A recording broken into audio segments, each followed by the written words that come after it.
Hello everyone, मैं doctor प्रगति गुप्ता और आज इस वीडियो में हम बात करने वाले हैं कैसे डायबिटीज़ और हाई कोलेस्ट्रॉल दोनों ही फैक्टर्स रिस्पॉन्सिबल है पैरालिसिस के पीछे। जब भी किसी को स्ट्रोक होता है तो दो कंडीशंस कॉज होती है, या तो ब्रेन के अंदर क्लॉट आता है या फिर हेमरेज होता है।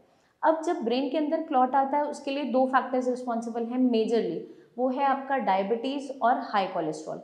अब अगर आपके शुगर लेवल्स कंट्रोल में नहीं रहते, इन चेक नहीं रहते, शुगर कॉन्टिन्यूसली बढ़ती रहती है, तो आपकी ब्लड वेसल्स पे इसका इम्पैक्ट मेजर आता है, वो है thickening of the blood vessels.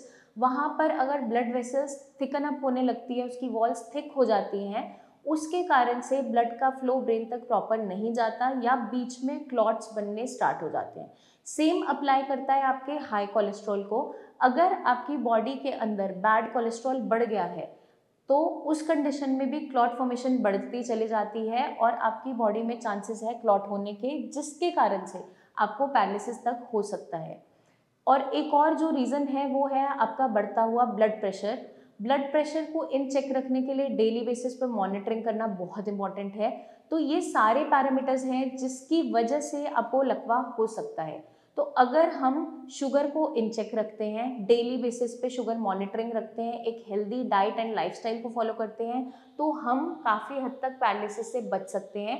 वैसा ही अप्लाई करता है हाई कोलेस्ट्रॉल के लिए। आपको जितनी भी फूड आइटम्स जो हाई इन कोलेस्ट्रॉल है, जो आपके बैड कोलेस्ट्रॉल को बढ़ाती है, जैसे कि फैटी फूड्स हैं, फ्राइड आइटम्स हैं, पैक्ड फूड्स हैं, उनको कम्प्लीटली अपने डाइट में से रिमूव करना है। क्योंकि ये जो दो फैक्टर्स हैं, चाहे आपका डायबिटीज़ है चाहे हाई कोलेस्ट्रॉल, दोनों ही स्ट्रोक को क्रिएट करने में रिस्पॉन्सिबल हैं। और एक बार अगर आपको स्ट्रोक हो चुका है फिर भी आप इन पर ध्यान नहीं देते, आपकी शुगर वैल्यूज कॉन्टिन्यूसली बढ़ रही हैं, आपका कोलेस्ट्रॉल बढ़ता चला जा रहा है, आप दवाइयाँ तो ले रहे हैं बट डाइट फॉलो नहीं कर रहे या फिर अपनी मेडिसिन को स्किप कर रहे हैं, तो उस कंडीशन में भी आपको दोबारा से पैरालिसिस हो जाता है और इसकी रिकरेंस बढ़ती चली जाती है। मतलब कि आपको जो लकवा हुआ है वो कई बार भी हो सकता है।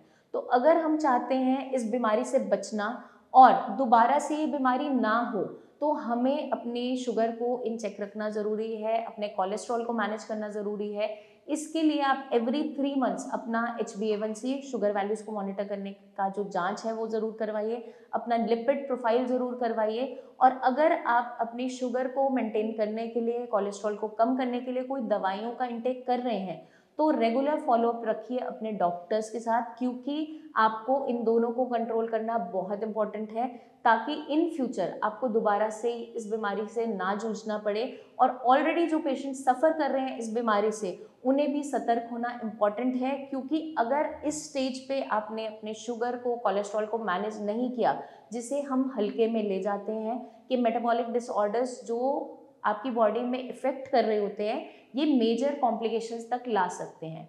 मैं उम्मीद करती हूँ ये वीडियो आपको मदद करेगी समझने में कि शुगर और कोलेस्ट्रॉल कैसे मिलकर आपकी बॉडी में मेजर कॉम्प्लिकेशंस, एक न्यूरो डिजेनरेटिव डिजीज, एक न्यूरोलॉजिकल डिसऑर्डर तक क्रिएट कर देता है, वो है आपका पैरालिसिस। इससे बचाव के लिए आपको डेली बस क्या करना है, एक्सरसाइज करते रहिए, हेल्दी डाइट को फॉलो करते रहिए, तो आप इन बीमारियों से बिल्कुल दूर रहेंगे और आगे के लिए बच सकेंगे।